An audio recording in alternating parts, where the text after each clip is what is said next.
right, what's up, everybody? I'm Nick DiMartino. That's Zain Bando. That's Anthony Balester. That's Johnny Montalbano. This is another episode of Forever Power 5. You can follow. You can listen to this show. You can follow this show on social media, on Twitter and Instagram at FP5ETB and at Forever Power 5 on TikTok. No caps or spaces. And Forever Power 5 on Facebook. You can follow the Empty the Bench Network on across social media at ETB Network on Facebook, Twitter, Instagram, and TikTok. You can follow me on Twitter at Nick DiMart, Anthony at Balester555, Zan at ZanBando99, and Johnny on Twitter at Montalbano NY. You can listen to this. You can watch this show and all Empty the Bench shows on YouTube.com/ETB Network. You can listen to all Empty the Bench shows on ETBpodcast.com, and you can listen to Forever Power 5 wherever you get your podcasts. And this show, Forever Power 5, is presented by Playback. Watching sports is more fun with others, but we spend too much time watching alone. Playback is a virtual space where communities can stream live sports together with everyone perfectly synced up. Creators can hop on stage, deliver their own play-by-play analysis and commentary, and invite viewers up for Q&A. Playback makes watching sports fully interactive and a social experience. From playing fantasy sports, having your favorite players and teams, and watching with the commentators and communities you care about.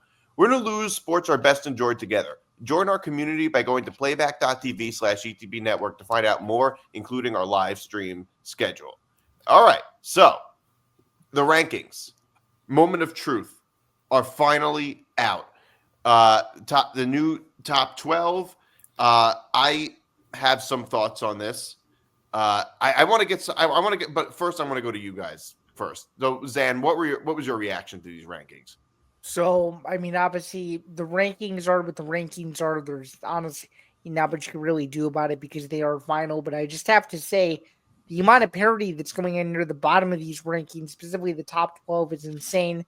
There's this whole debate as to which, what should be the last, at-large bid. It looks like Alabama's going to get that now, which is to the disappointment of really everyone. There's now this whole debate as to, is Indiana deserving of the ranking that it has? I just think it's kind of funny. We're going to get to this more in the next segment, but I think Ohio State only dropping 4 spots after losing to, a then 6-5 Michigan team who improved to 7-5 to knock Ohio State out of the playoff is super, I guess you could say favorable. And I think it's hilarious considering that Word Manual, given his ties to Michigan, wouldn't maybe instituted, maybe ranking the Buckeyes a little bit lower than what they are. And, obviously, it's good to see Texas. I think get the respect it deserves. And I think the number one team in the country is still correct. I just think there are some teams in these rankings, necessarily when you move away from 12, from 13 through 25, where I just don't think there's a justifiable reason for some of these teams to still be ranked where they are. And I just think it's kind of interesting to see all the discourse between all the different conferences, saying who should be in, who shouldn't be in. There's more parity for these rankings in particular, at least in the last several weeks, than I can remember ever since the CFP started 10 years ago. I don't think the debate has been as rampant on social media than I've ever seen it. And I think it just goes to show you how many conferences are favorable versus ones that aren't, i.e. the SEC and the Big Ten versus potentially the lack of representation in the ACC, the Big 12, or otherwise. So those are my overall thoughts on that. Well, when you say teams ranked where they shouldn't be, do you mean top 12 teams or you just mean like top 25 teams? I just mean holistically like top 25. Like there are some teams in here that are ranked that, in my opinion, shouldn't be ranked anymore and shouldn't have been ranked as of 2 to 3 weeks ago. Well, I mean, I'd say that's every year. Every year that kind of happens because the committee kind of has to fill a quota with teams that are not as good. They kind of have to fill a quota with like group of 5 teams, putting them in there when realistically those group of 5 teams are not good enough or realistically not top 25 teams, which is why I don't value ranked wins that much. I mean, I remember one year in 2017 when Alabama snuck into the playoff at 4. Okay. And they snuck Fresno, like I think the last week of the season, they snuck Fresno State in as a top 25 team. And why did they do that? Because Alabama beat them. Like it was the most obvious thing in the world that they wanted to just sort of justify their decision with putting Alabama in the playoff, which, by the way, was the right decision. I'm just saying it was fairly obvious why they put Fresno State in as a top 25 team when realistically they were not a top 25 team. I mean, if you look at teams this year that are in the top 25 that are not top 25 teams, I mean, you have Mizzou, like I said, like we talked about last week. Oh, Mizzou has been in there for weeks when they shouldn't have been, as of like 4 weeks ago. I think Eli Drinkwitz is blackmailing the committee. Like, that's how bad this is. And UNLV, all right, maybe that's defensible. Army and Memphis are top 25 teams. I get Army's supposed to be good this year. We'll get to them in a little bit. I don't think Army is realistically a top 25 team. There's a whole bunch of teams that are not in the top 25 that would be favored by like double digits. That would kill Army in a lot of in these games. I mean, Syracuse is now ranked because they beat Miami. But for the most part, I think it's fairly defensible. I think the top 12 is mostly fairly defensible, although I do have, on the bubble, I do have some criticisms for sure. Anthony, you have any thoughts on this? Yeah, I wanted to state, you know what's crazy is, I'm not sure if you guys noticed this, but we have 4 teams, all in different conferences, who made the conference championship in their first year in the new conference. We got SMU, we got Texas, we got Oregon, and we got Arizona State. So it's crazy to see we had all this conference alignment, and these new teams are doing really well in their new conferences. So that definitely stuck out to me. Obviously, when it comes to the bubble teams, we know who those bubble teams are. You got Miami, you got Alabama, you got Ole Miss, and you got South Carolina. So you pick which one of those 4 you think should get in. Obviously, I know I may be a little biased as an Alabama fan, but I would say Alabama, only because obviously they did beat South Carolina head-to-head. That obviously has to matter at some point. And they got more ranked wins and played better against ranked teams than Miami did.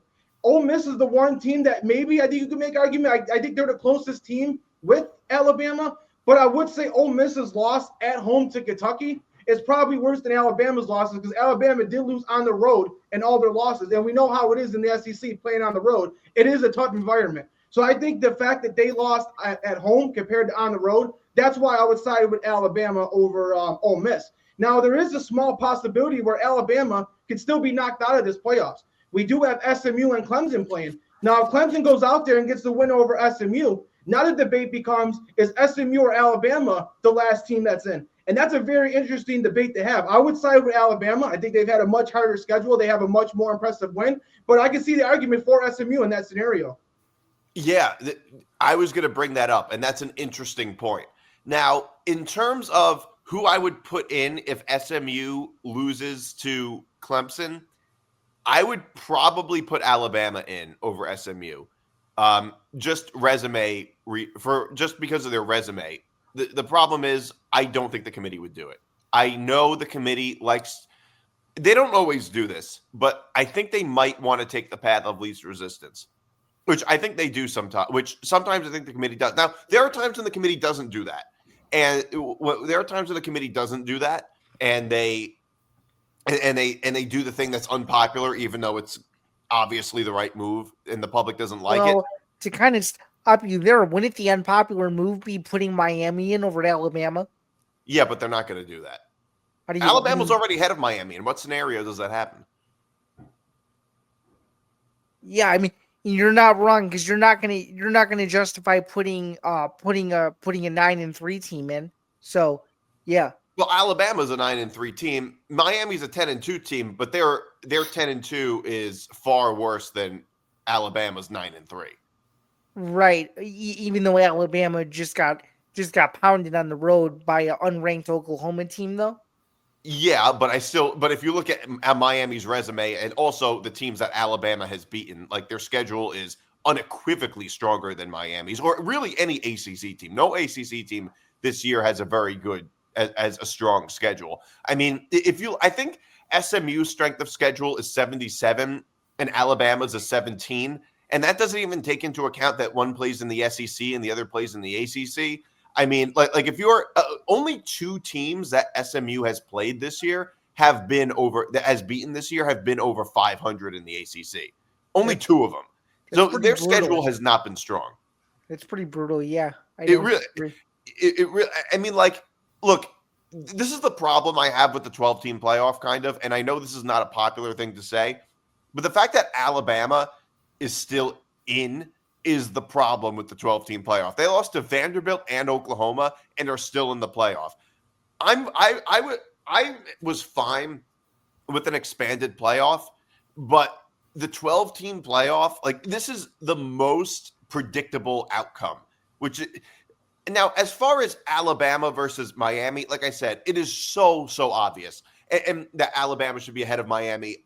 I could be wrong about this. I think I saw Miami's like AD or something like that tweet out how Miami should be. Did you guys see this? Yep, he did. He was livid. He was livid about it. Do you have the tweet? I want to pull it up. I can grab it if you don't get it faster than I can. Yeah. You can grab it because I want you to read it because it was one of the most ridiculous statements I've ever seen. And by the way, I can't stand when all of these like coaches and ADs are like politicking for playoff spots. It is the most pathetic thing I've ever seen. You know what it looks like? Because Lane Kiffin did it and then Brett Bielema did it. What I will say to all of these coaches is to shut the fuck up. Don't do that. Well, actually, if you read deeper into those two, their reasons were actually just justifiable when you take a look at the physical data of everything, though. You know what? Here's the thing. When you see coaches and ADs literally politicking, like trying to act like lobbyists with, in a sense, with the committee and trying to like make their case, it is kind of like when you see, it's kind of like studies that tell you breakfast is the most important meal of the day, funded by Kellogg's. Like that's what it reminds me of. Like, yeah, of course Kellogg's is going to tell you to eat breakfast. Okay, Like, so here's the tweet, courtesy of an article from Sports Illustrated. It says, "Really? What put Alabama over the top of Miami for the last spot in is that Miami went 1-2 in their last 3 games by an average of 4.5 points to a ranked Syracuse and Georgia Tech team that just took Georgia to 8 overtimes. Bama went 2-1 to 5-7 Auburn, destroyed by Oklahoma, and beat FCS Mercer." And that's the tweet. Oh, and then here's the continuation. This is from the CFP committee chair. This is what the quote says: "Those who are not playing, we will not adjust those teams because they won't have another data point. That said, in terms of how we see them going into the final week of championship week, there's nothing that's going to change for us to evaluate them any differently than we have now." So my question is if there's no additional data point, what are they actually looking at? Well, the thing is that this is one of the more pathetic ones I've ever seen, because he's literally only saying the final 3 games as if that's all you're ranking. Like it is one of the silliest things I've ever seen. When they're kind of doing it for the entirety of the season. They're like, they beat Mercer. I mean, first of all, they're 2-1 as opposed to Miami's 1-2 in the final 3. So even that argument doesn't make a ton of sense. I mean, losing it doesn't because you could turn the argument around and say that Miami barely beat Cal earlier in the season. Right. But also, it's like Miami doesn't even have any. Louisville's not ranked. Miami doesn't even have any ranked wins anymore. I mean, Louisville, at least not against a team that's currently ranked. I mean, you could argue Louisville maybe should be ranked, but right now they're not currently ranked. Miami's best win is against Louisville. They were very lucky to beat Cal. They needed a 25-point comeback. They were very lucky to beat Virginia Tech. If they don't overturn that call, they lose that game. They could have ended up with 4 losses. And it's like, why are you like only hyper focused on the final 3 games as if you didn't play an entire season before that? It's just so silly. Because he wants to make his own argument that he believes isn't flawed when in reality it actually is flawed. Well, I don't even know how any intelligent person can think that. Like, I don't even think he genuinely believes that. It is like playing mental gymnastics to try to justify the outcome that you want. Like, that's really all it is. It's like, it's the equivalent of like carbs don't count on the weekends for this guy. Like that's what like, it doesn't even make any logical sense what this Miami, it was the AD, right? Yep, Miami. What the Miami AD was saying. Like, I don't know. That is just crazy to me. By the way, my only criticism of the committee with where they put Miami is that they put them too high. Miami is ranked way too high. I mean, they ranked Miami 12. I think that's a joke. I think Miami should at best be 14, and Ole Miss and South Carolina should be ahead of them. Like, how is Miami ranked so high? It's ridiculous. Yeah, I think it simply comes down to they're 10-2, and those other teams you just mentioned are 9-3. Well, so is Alabama. I mean, like, by the way, Ole Miss and Alabama's resumes are very, very similar. They're very similar, and I think you can make an argument either way. It's kind of hard for me to, because on one hand, you can say Ole Miss lost at home to Kentucky, who hasn't won another SEC game this year. Kentucky is one of the worst teams in the SEC. That being said, at that time, they weren't all that bad, and they also almost beat Georgia. So they're not terrible. Whereas Alabama got killed by Oklahoma. Although, in fairness to Alabama, it was a road game as opposed to a home game for Ole Miss. And, Alabama barely beat South Carolina. Ole Miss killed South Carolina. You can kind of go both ways on that. I could see either argument. But when it comes to, like, Miami, I'm like, Jesus, take a seat, dude. Take a seat. Yeah, and I'll jump in with this. If that AD wants to go after somebody, why doesn't he go after his own head coach, who pretty much who you can make the argument cost him a chance to win that game against Syracuse? Yeah, when not going for it on fourth there. So I'll go real quick here, guys, and I pretty much echo everything you said, because I had no issue 1 through 5. I think the thing with Ohio State is where are you going to drop them? How far would you? Let me ask you guys this: how far would you have dropped Ohio State? I would have dropped them personally below Tennessee. Honestly, I think they got it right. I think they're right in the right spot. I think they should be ahead of Tennessee. I would have probably dropped them to 7, but I think it's exactly. I think it's defensible, because if you look at all the other teams, it's like I wouldn't even drop them below SMU, although you can make the argument, but they beat Indiana, so you can't really drop. They killed Indiana, actually, so you can't drop them below Indiana. I would drop them probably to 7. That's probably where I would drop them. And I think, the funny thing is that when Georgia lost to Ole Miss, and Georgia fans have a point on this, they dropped 9 spots. They dropped 9 spots just because they lost to Ole Miss. They went from 3 to 12, and it wasn't a good loss, but it's Ole Miss. Like, that's not on the road. That's not that easy of a game, and they dropped 9 spots.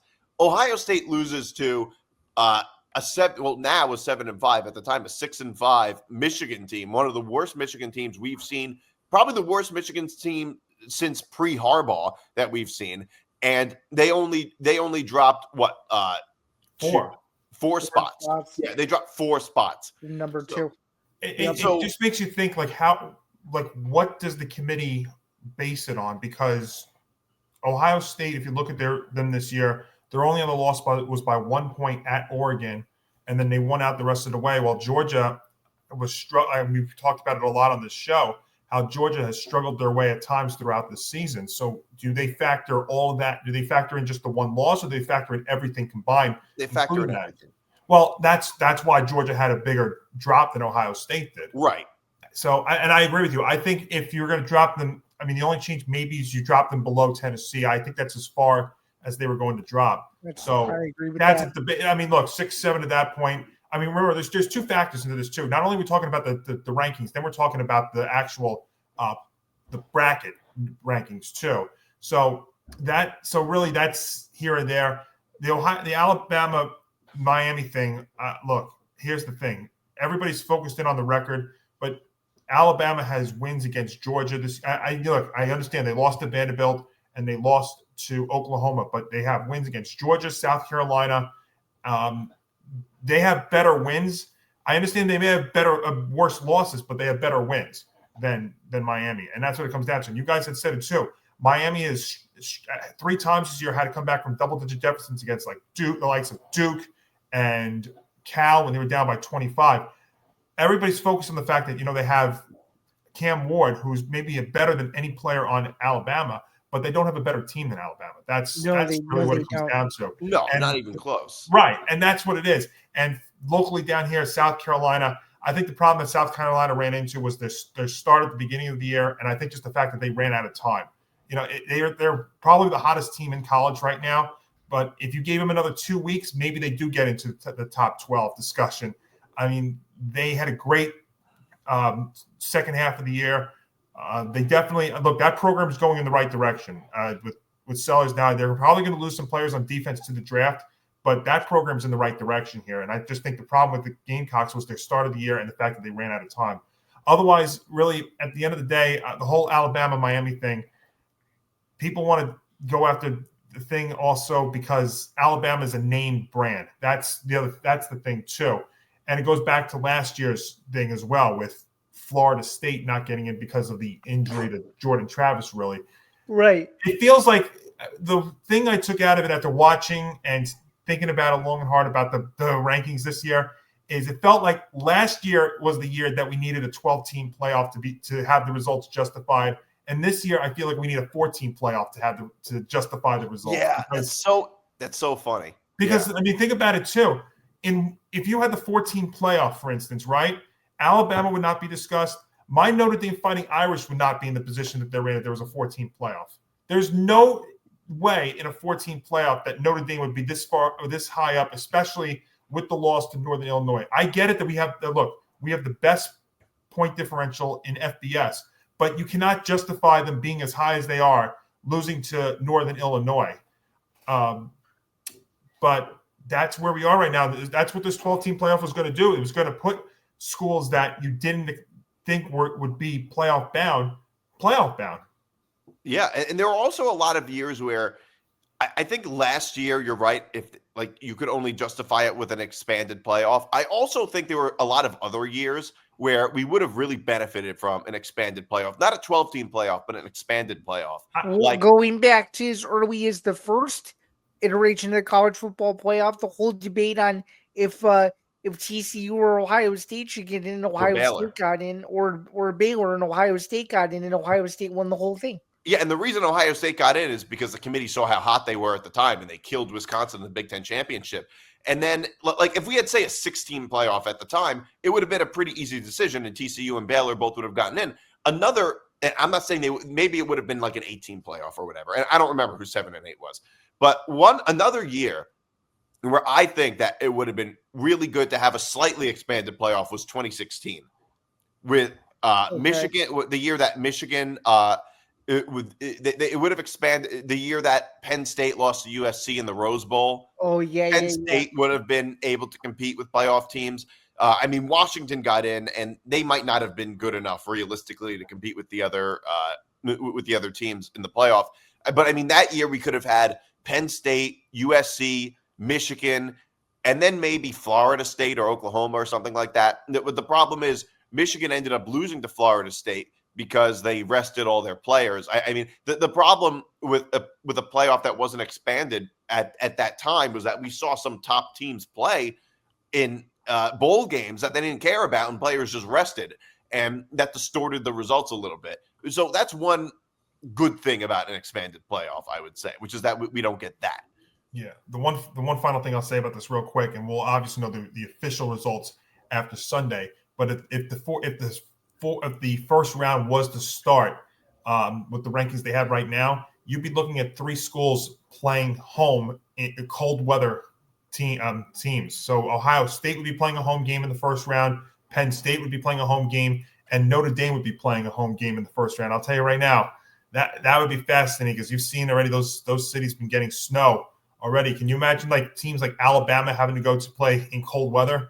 I mean, maybe the equalizer with that would be that Kalen DeBoer did come from Washington, but that is what's going to be fascinating if the results stay the way they are. Washington doesn't get that cold though. It doesn't. I get that, but compared to Indiana, you're right, because right now Alabama would be playing Notre Dame. Would be playing at Notre Dame. Tennessee would be playing at Ohio State. Arizona State would be playing at Penn State. And we don't know how good those teams would be in cold weather. Has Arizona State played in a cold weather game at all this year? I don't think so. I don't think so. Yeah, I don't know. But speaking of those rankings, Besides we're playing talking about Penn Kansas State. at Kansas State, though, I think. But that's it, though. But continue with what you were saying, Anthony. Oh, no, you were just talking about the potential matchups and with Penn State. Now, if Penn State goes out there, obviously, they're not going to be punished for losing the Big Ten championship, but Ohio State does have a win over them. If Penn State goes out and loses to Oregon, now Penn State and Ohio State got the same amount of losses. Does that drop Penn State a couple spots in the overall ranking so that these seedings are going to be a little different next week? Yes, I think it would, because they would have both lost to Oregon and Ohio State beat them head to head. And you can say, well, Penn State shouldn't be punished for going to the conference championship game. And I get that. I don't disagree, although they didn't have to play Oregon in the regular season. So it's a little, Nope. so they kind of lucked out with that. And I don't think it would be, and considering Ohio State beat them at Beaver Stadium, yeah, I would agree with that, actually. I would agree with dropping Penn State below Ohio State in that scenario. Yeah, because then you have to also, because you just alluded to, you have to also factor in the head-to-head matchup, which was a road win for Ohio State. So yeah, you're exactly right. Yeah. So I do want to get into this. Is Ryan Day on the hot seat? I would say that's the question. And the short answer is sort of. I guess that's the short answer. The short answer is sort of. Like, he's not going to get fired at the end of this year, but I do think that losing to Michigan is kind of like a chronic disease for him. It slowly kills him, is how I would put it. Like, I don't think him losing to Michigan this year is going to get him fired. But I think Ohio State fans view Ryan Day the way Yankee fans view Aaron Boone. But like most people in most college football fans don't think Ryan Day is a bad coach. But Ohio State fans are like, no, you guys don't understand. He's so bad. That's what it seems like with Ryan Day. I mean, I will say, I don't think Ryan Day should be fired this year or anything like that. Although the interesting thing is he's been the head coach at Ohio State for almost as long as Urban Meyer was for his entire tenure. Urban Meyer was the head coach at Ohio State for 7 years. This is now his 6th season at Ohio State, which is just hard to believe. I can't believe. And he's lost 4 times to Michigan. 4 years. Yeah, he's lost 4 times to Michigan. And the thing is, I sort of gave him a little bit of a pass. And the reason I say that is because for most of Urban Meyer's tenure, Michigan was not as good as they are now. I mean, in fairness, I will say Urban Meyer's first 3 years at Ohio State, Michigan's head coach was Brady Hoke, as opposed to with Ryan Day, it was Jim Harbaugh. And obviously that's going to be more difficult, although Urban Meyer did beat Jim Harbaugh 4 years in a row. Yep. So there is that. But I'll have to say, I think this is the worst. This might be the worst loss in the program's history. This really might be. I mean, nobody saw this coming. They were 20-point or 19.5-point favorites, Ohio State. And they couldn't beat Michigan. I mean, Michigan's the bottom half of the Big Ten. This is one of the worst losses in the program's history, is how I would have to put it. Yeah, 100%. I'm not going to be as sympathetic to this. I think what Ohio State's athletic director said the other day is a total cop-out answer. I think there needs to be more accountability put on Ryan Day. There's now that alternate angle of him after the game not really doing anything to console his players, not doing anything to even remotely prevent the flag planting from occurring. I just feel like, I don't know, I just feel like he's sort of one of these coaches that's become the brunt of excuses. He said that he wasn't going to let this happen. It did happen. Like, this is just, to me, the most inexcusable Ryan Day loss I've ever seen. And I understand he's one of the winningest Big Ten coaches that league currently has, but you can't even beat a Michigan team that's had quarterback issues up the wazoo with the coach that's never been it's never been a coach before at the Power 4 level, and you're playing at home. You're the number 2 team in the country. It's a win-in scenario. How do you lose? I don't understand it. I'm not an Ohio State even, but if I was, I don't think I would be. I don't think I would be living this one down for a long time. This loss will sting in Ohio State lore for years and years to come. Yeah. That's for sure.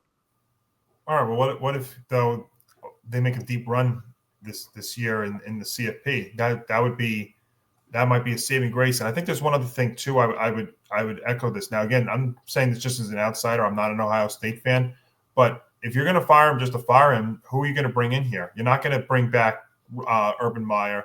Nick Saban, I doubt is not coming out of retirement. No way. So you're going to fire him, but who's his replacement going to be? You're going to have to get a name in there. I don't think you're going to promote somebody from within, or you're going to get Chip Kelly. They make Chip Kelly the head coach if he wants to do it. I don't know if they want to go down that road. Would they not? I mean, look, I don't know if Chip Kelly wants to do it, but Chip Kelly is a tremendous college coach. Yes, I that's fair. Maybe that's the exception. He built up the Oregon program.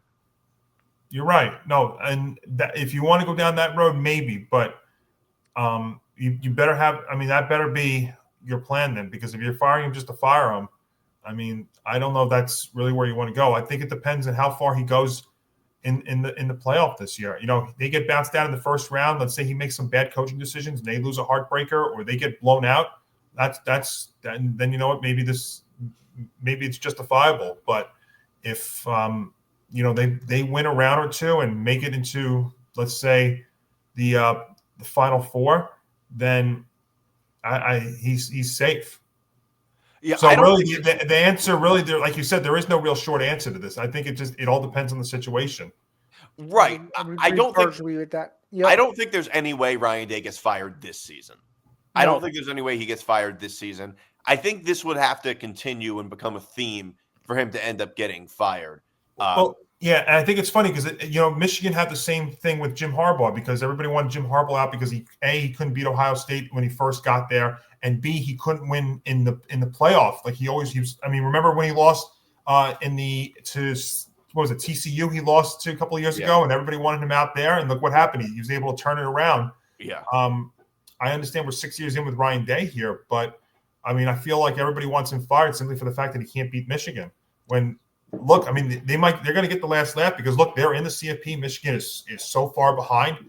But, again, though, if they go out there and lay a dud, or he makes a bad coaching decision and they lose to, well, right now it would be Tennessee. I don't know that's how it's going to end up being. But if that's the case, then that's a different story. Right. But you also have to remember the fact that, like, at least when Jim Harbaugh lost to Ohio State all the time, Ohio State was one of the best teams in the country. Like, they were borderline playoff teams all those years, as opposed to Michigan, which barely is going to make a bowl game. Like, this is the worst Michigan team we've seen in 10 years since the Brady Hoke years. Like, I understand that. That's the difference. Well, that's why this game, when that first round game, maybe that's going to be very, very critical. But if they go out there and win by 3 scores, then he should be safe. And also Jim Harbaugh took over a joke of a program at the time and turned them around. You can't say the same thing about Ryan Day, who inherited a great program. Yeah, he hasn't gotten into that next step. That's fair. Yeah. I think that's exactly the point. There's a huge difference between the task that Jim Harbaugh had compared to what Ryan Day. I mean, look at all the great players that Ryan Day had.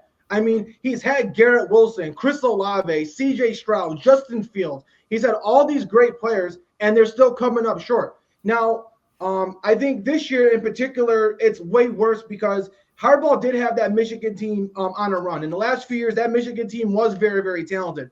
But if there was ever a year for them to beat Michigan, it had to be this year. Not only was Michigan the less talented team, the Ohio State was also the home team. So you had everything going your way. You had a $20 million roster that you went in the transfer portal, and not only got all the top players in the transfer portal, you pretty much returned all your top players from the season before. So this team was talented across the board. I know they've had some struggles at the offensive line because of injuries, but offensive and defensively, we said coming into this season, this Ohio State on paper is one of the most talented teams in the country. And a lot of their players have played well. Caleb Downs has played really well. Those receivers have played really well. So for them to lose to Michigan, I don't know if you can't beat Michigan this year, how are you going to beat Michigan next year? Michigan's got a great quarterback coming in, and this team's only going to get better. This was the year to beat them the first year outside of Jim Harbaugh. And if Ryan Day can't beat him this year, I don't know how he's going to beat him next year because Ohio State won't be as good as they are next year. and Michigan's going to be even better. So if he couldn't beat Michigan this year, I don't see how he's going to beat them in the future.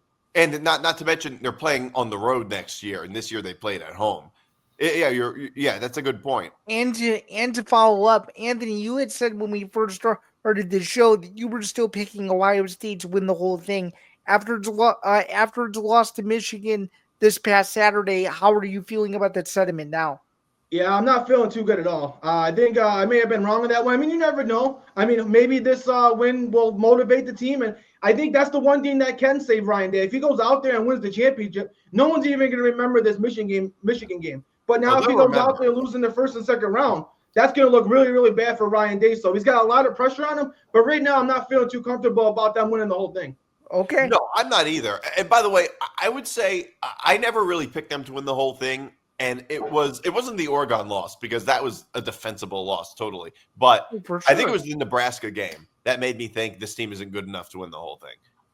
They had too many issues on the offensive line. And they only beat him by 4. Yeah. Nebraska was winning, and they were winning. They were winning at one point. Yeah. So I don't know. I don't think Ohio State is not my pick to win the whole thing. I don't really think they're anybody's pick to win the whole thing. They're not mine. That's for sure. Now, no. All right, so I do want to talk about the flag planting controversy a little bit, which happened in multiple games.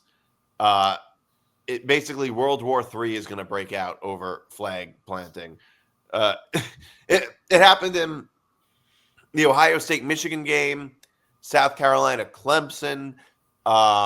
Where else? North Carolina State. Oh yeah, UNC and NC State. And nearly happened for Texas A&M, and Steve Sarkisian put a quick stop to that right away. Yeah. Yeah. And USC Notre Dame too for like a pre-game altercation, but there was nothing that had to do with a flag or anything like that. Oh, there was a pregame altercation. Mm-hmm. So, but they didn't flag plant. No, nope. Which sort of surprised they didn't. That's a pretty big rivalry. I am. My general position on flag planting is I am anti-flag planting generally. The only time I think flag planting is justifiable is if it's revenge for the year before, like with Baker Mayfield and Ohio State. In that case, I'm like, well, you kind of did it the year before. They're just trying to get back at you from last year.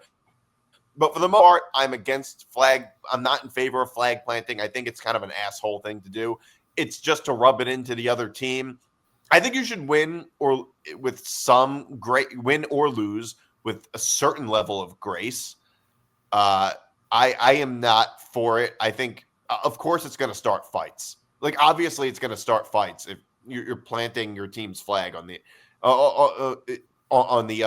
opposing team's field. Obviously. Anthony, what do you think? And then I'll go next. Yeah, I definitely think it's only going to cause controversy. There's nothing good that could come out of it.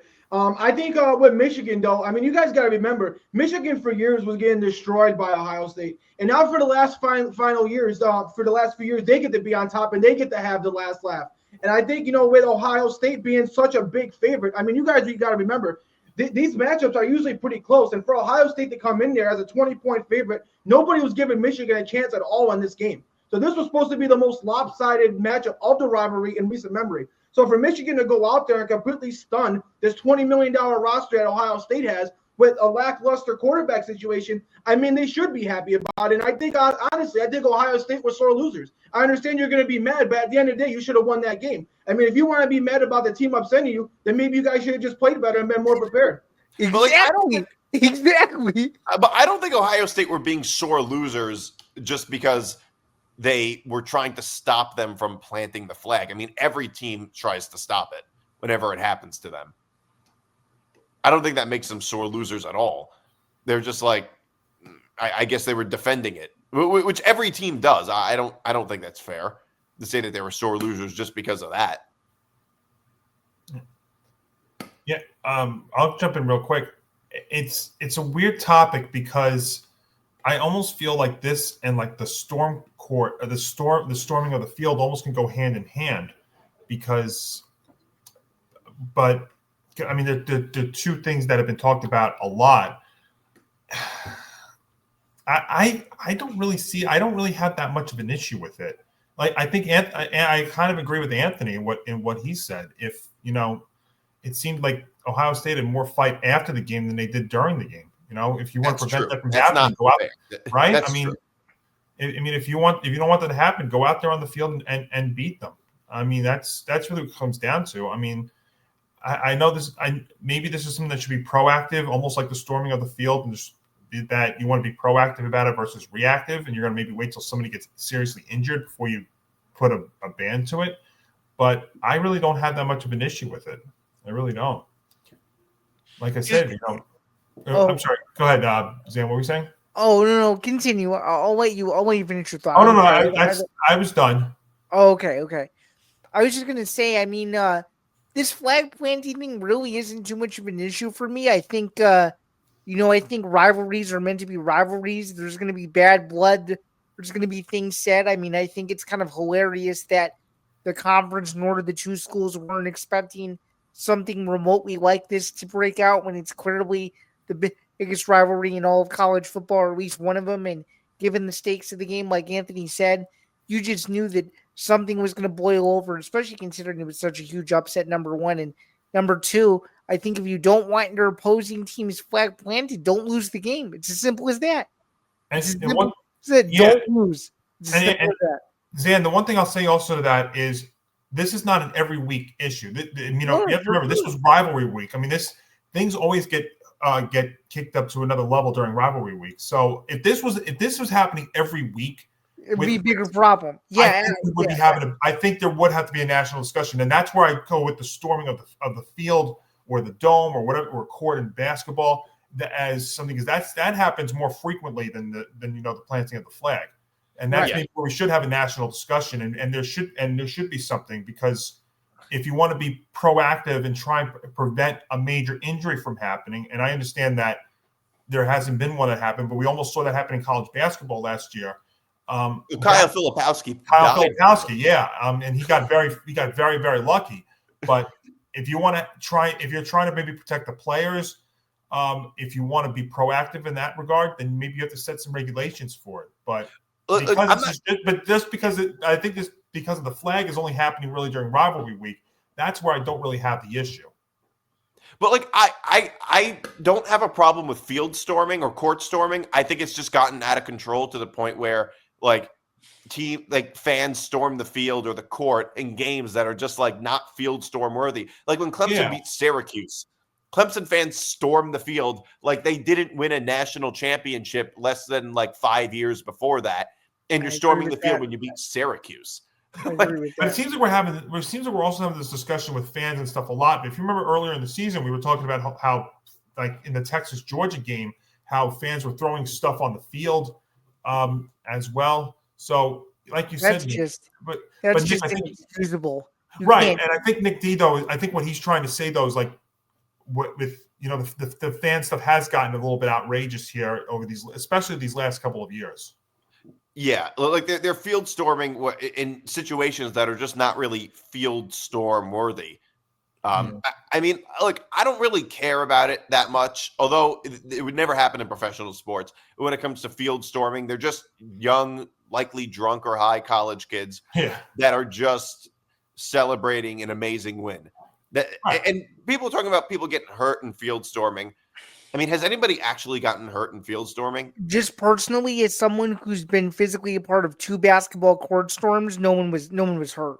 Yeah, so, I don't think it ever really. I don't think it really is that dangerous, and I don't think the risk of somebody storming the court or the field getting injured gets me to say they should stop it, because I don't know. Like I said, they're also probably drinking a lot beforehand. If you're going to let 20-year-olds drink excessively at games, I think it's okay to let them storm the court or the field. Well, that shouldn't be okay, because that's not the legal drinking age. So, well, it's not, but nobody cares. That's the point. No, that's true. I just think it's crazy that they had to use pepper spray to separate the teams. And I know this flag planting and stuff happens, like you said, not week to week, but we see this happen, year to year during rivalry week. But this one just felt different. That's why I'm not trying to say that they're sore loser or anything, but this just felt different. It seemed like Ohio State took this loss much worse than we've seen other teams. I think that's why it was so hard to separate these players and that's why they needed the pepper spray. Because it's like the worst loss of the year in all of college football. Literally. It's worse than Notre Dame losing to Northern Illinois. It really is, though. It really is. It is too. Because look at where Northern Illinois ended up compared to where Ohio State's going to currently end up, which is more than likely making the college football playoff. Right. So, still stings, by the way. Yeah. You're like, it's like I brought up childhood trauma. But the funny thing was, in any other year, Nick D, I think it would sting 10 times more. But this year with the 12-team playoff, it doesn't feel as bad. Right. All right. So briefly, I want to talk about some coaching firings. Purdue, West Virginia, and UCF. Although I think Gus Malzahn may have resigned. I could be wrong about that.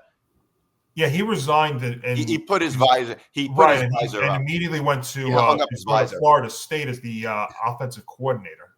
Yeah, interesting. Yeah, so I think that UCF Gus Malzahn resigned, and he's going to be the offensive coordinator at Florida State. I think he's very overqualified to be an offensive coordinator. Yeah, I thought that was kind of interesting. The first thing I thought of was, well, is he doing that to be a head coach in the waiting? But why wouldn't you just take another head coaching job if you're in that position? Well, what would he have gotten? That's the question.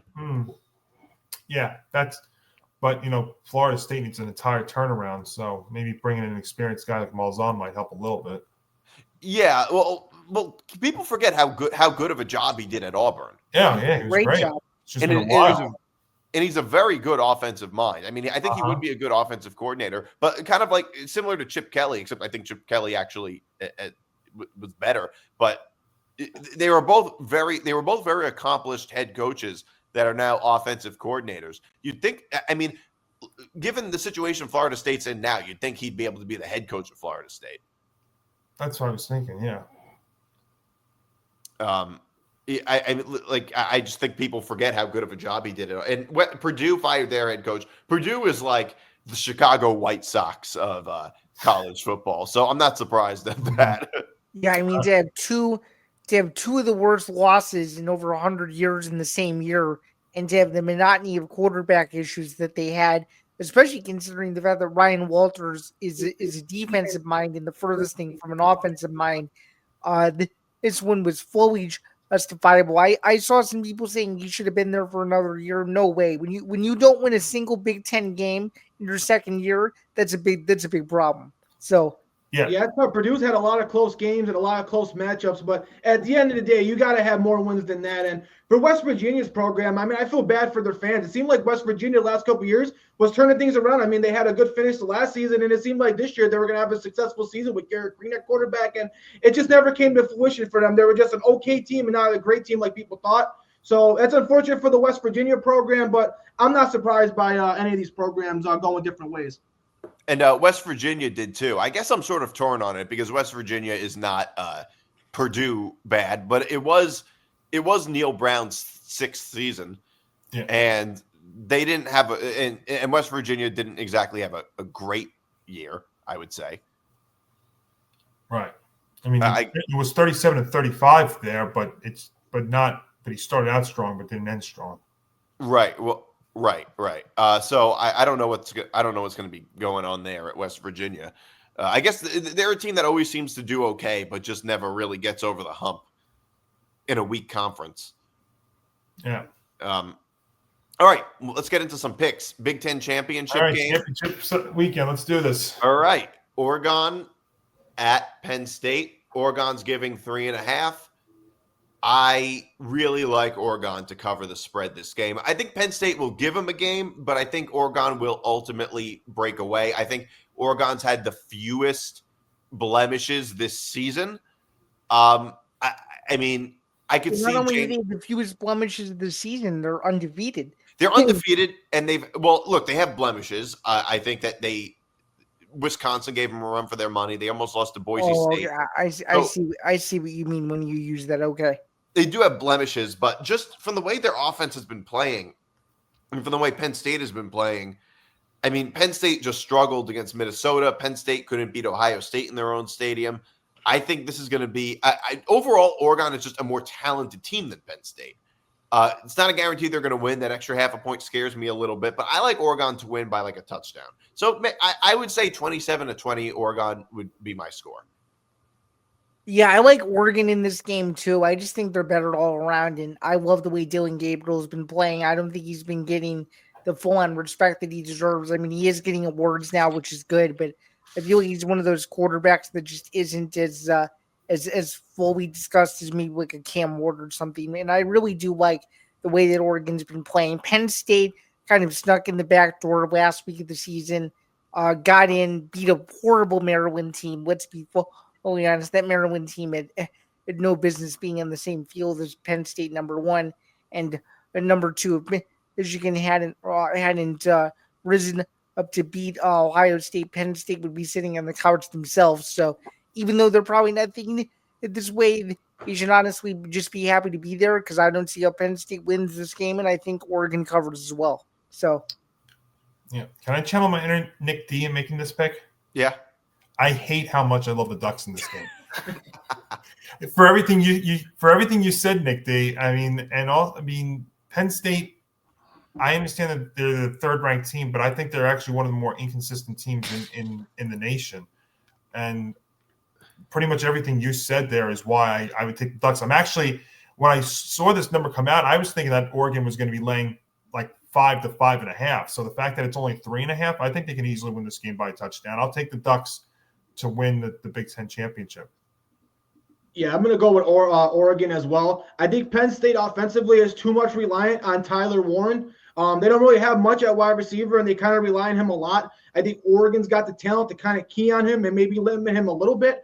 I know you guys were talking about Oregon struggles. I think beginning of the season, their offensive line wasn't clicking yet. I think that's why they struggled at the beginning of the year. Once that offensive line got clicking, they were pretty tough to beat. And I think the reason why they struggled with Wisconsin is you got to remember the way the bye weeks were structured. Oregon didn't have a bye week for a while. I think it was something like 8 straight Big Ten conference games they had to play. So that Wisconsin game, they were really, really tired and beat up, and I felt like they just wanted to get on to the next week.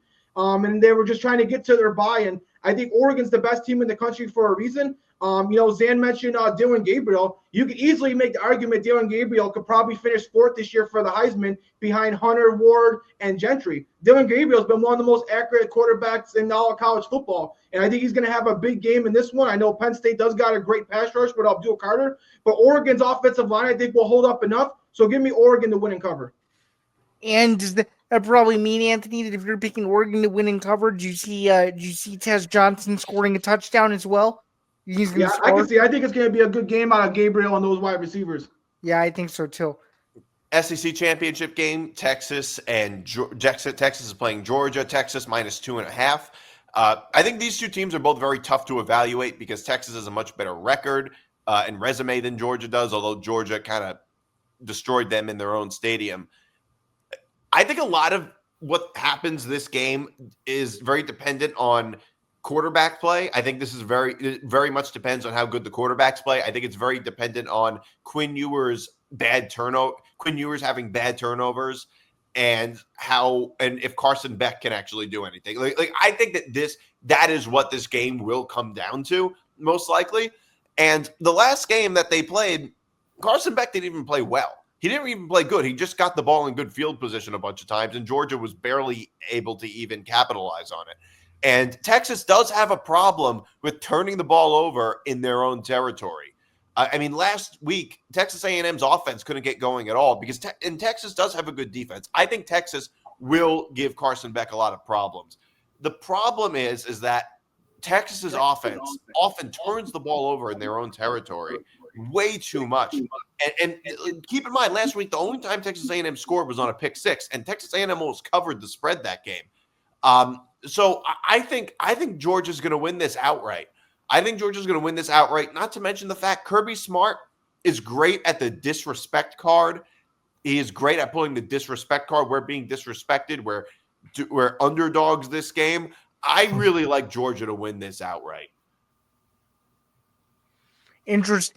Well, I think this is going to be a heavyweight slugfest. I think it's going to be better than the first time these two teams played. And I think it's going to come down to whoever has the ball last is going to win this game. And I actually think that Texas is just barely covers inside the number, and I think they win. I think they win on a last second epic game winning field goal. It's gonna be a classic.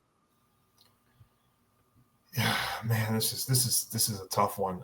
The one question I would have with Georgia entering this one Saturday night or Saturday afternoon is how much fatigue, or will there be fatigue off the 8 overtime game they had last Friday against Georgia Tech? I mean, right, how much energy, right? How much energy got spent out of there?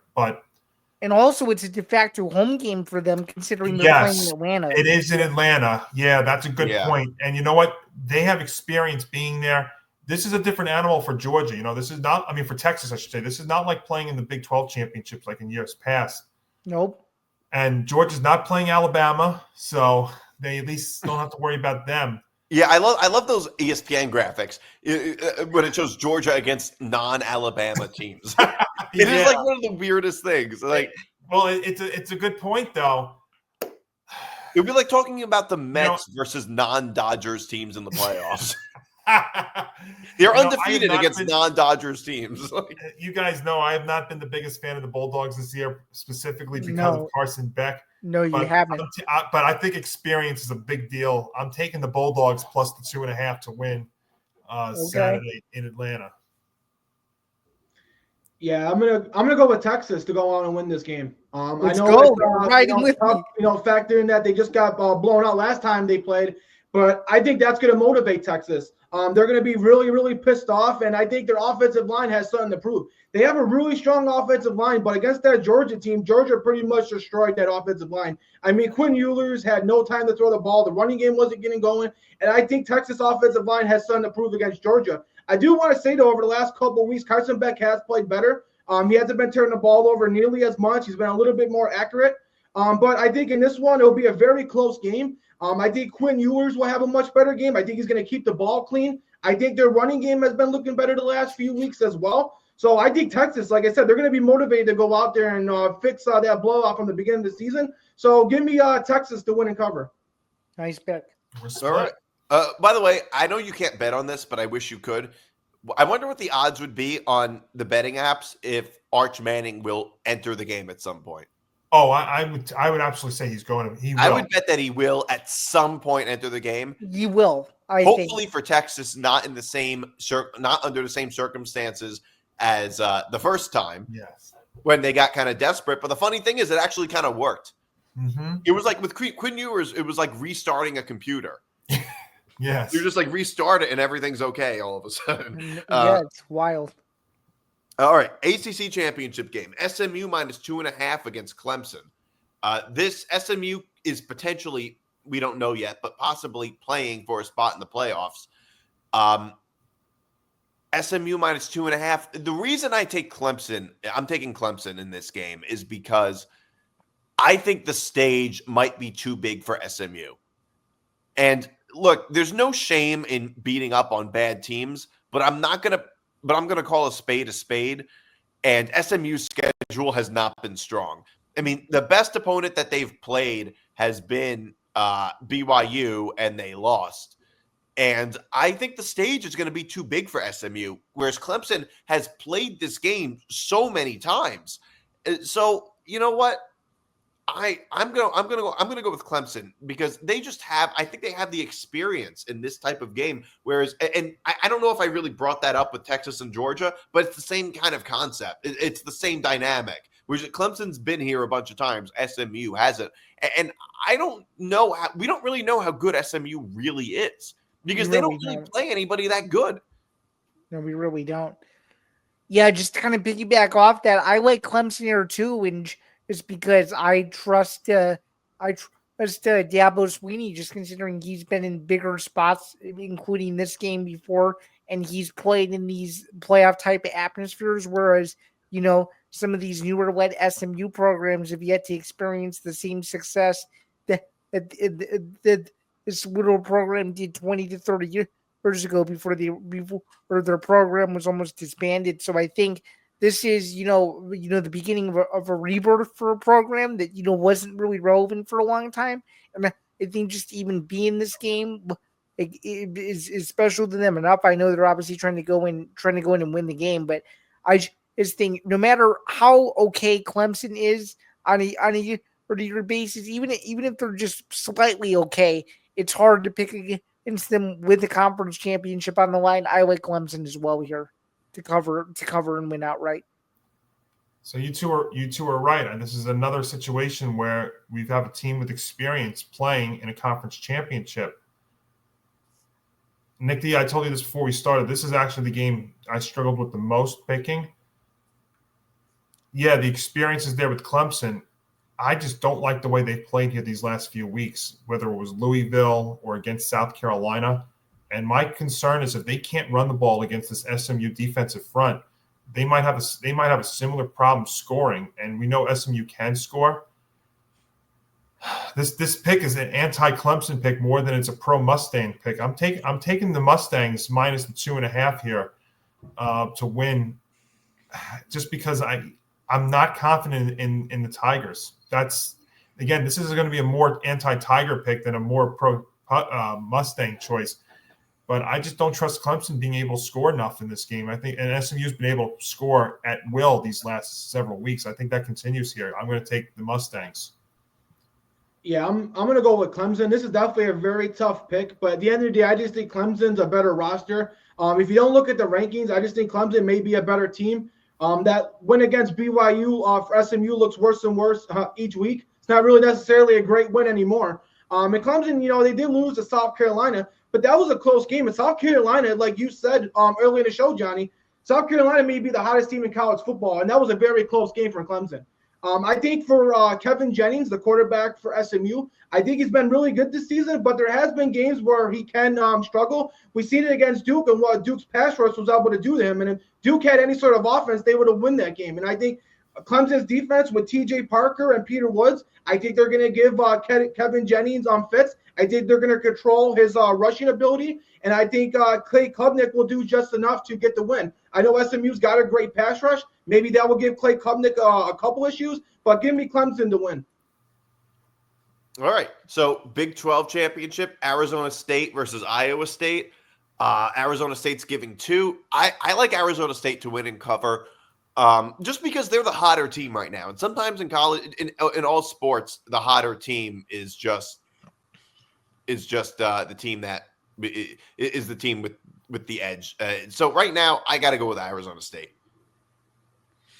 Arizona State as well, and I really have nothing else to add other than the fact that Kenny Dillingham is building one heck of a program, and his pleas for the Arizona State students and the Arizona State alumni base to support the football program. You have to give them all the credit in the world, and he's healthy. They have one of the most exciting players in college football in Cam Scadaboo. So give me Arizona State. This is no disrespect to Iowa State, but when they're playing a bit of a weaker schedule down the stretch, and they're struggling against teams they shouldn't be struggling against, and given that the team they're playing, Arizona State, is all the momentum, you got to take the momentum side here. So give me the Sun Devils. Cam Scadaboo is the difference in this game. He's run for over 140 yards in 3 of the last 4 games. The weakest unit on the field defensively is this Iowa State run defense. That's the difference. I'm taking Arizona State to win the Big 12 championship. Yeah, I'm glad you guys brought up Cam Scadaboo. I mean, that guy's got to be one of the 10 best players in the country right now. I mean, I know he's not going to get any consideration for the Heisman, but when healthy, that guy's awesome. One thing that scares me for Arizona State is particularly their team has been built around 3 players. It's been built around Jordan Tyson, Cam Scadaboo, and Sam Levitt. Now, Tyson, the wide receiver, is not going to be able to play in this game, which means that Cam Scadaboo headed into this game is not only going to be the team leading rusher, he's also going to be the team leading receiver. So they can struggle at wide receiver because they didn't have much outside of Tyson. So that can give Arizona State problems. But like you said, Iowa State hasn't looked too good second half of the season. Their quarterback, Rico Beck, has not looked like the same quarterback in the second half of the season. And I think that could cause issues. I think Cam Scadaboo could go out there and win this game himself. I think Sam Levitt's been one of the best young freshman quarterbacks in the country. That's the reason why he's going to get NFL consideration in a year or two. So give me Arizona State to win and cover. All right. So let's fast track the rest of these, all the group of 5s. Mountain West Championship. UNLV at Boise State. I like Boise State, but I think it really depends on how well Ashton Genty plays. I think if Ashton Genty really goes off, Boise State wins and covers.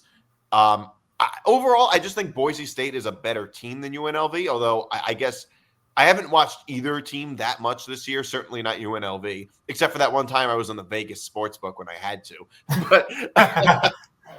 But overall, I like Boise State, and I like Ashton Genty to go. Keep in mind, Boise State beat UNLV at UNLV by 29-24 at UNLV, and now they're going to Boise State. So on the blue field. Blue turf, baby. I like Boise State at the blue field -4. You're muted. Dan's muted. Oh, he's still muted. You're still muted. All right, he might be disconnected. Oh, you can't hear me. Oh, there you go. All right, there you go. Okay. Or there might have just been a delay there. All right. I like Boise State too. I think Genty is the most exciting running back in all of college football, and as you had just alluded to, Nick D, if he can really get the afterburners going, I see this being the easiest cover the entire weekend, and I actually see Boise State winning this game by a little over 2 touchdowns. So give me a 17-point win in the Mountain West Championship for the Broncos. Yeah, Ashton Gentry's key. And the location of this game is key. This game is at Boise State. They are the home team, literally, in this. That is the difference.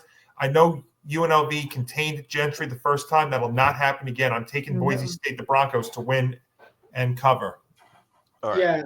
I'm going to go Boise State as well. I mean, it's crazy. I was looking at these conference championship games. I didn't know conference championship games were played at home. I thought they were all neutral site field. So I was real surprised to see that. And, when it comes to Ashton Genty, the only time he rushes for under 150 yards is if he gets pulled in the first half. So I think he's going to go out there and have a big game. UNLV has been a solid group of 5 team. They got some decent wins and played good against some Power 4 conference teams, but not against Boise State. So give me Boise State to win and cover.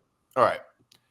Tulane at Army, Tulane's giving 5. I like Tulane to cover this. They're mainly because their quarterback play is much better, and Army hasn't looked good lately. They could have they didn't look good against UTSA or North Texas. Army, I don't think should even be a top 25 team. So give me Tulane to win by a touchdown or more. Tulane for sure. I don't even think this game is going to be close. This is the second easiest cover of the weekend, in my opinion. Yeah. Long story short, Tulane wins, Army covers. Yeah, you think it's going to be low scoring? I think they're I think the way I think the way that both teams run on offense and in some ways on defense, I think makes this a lower scoring game, a lower scoring close game.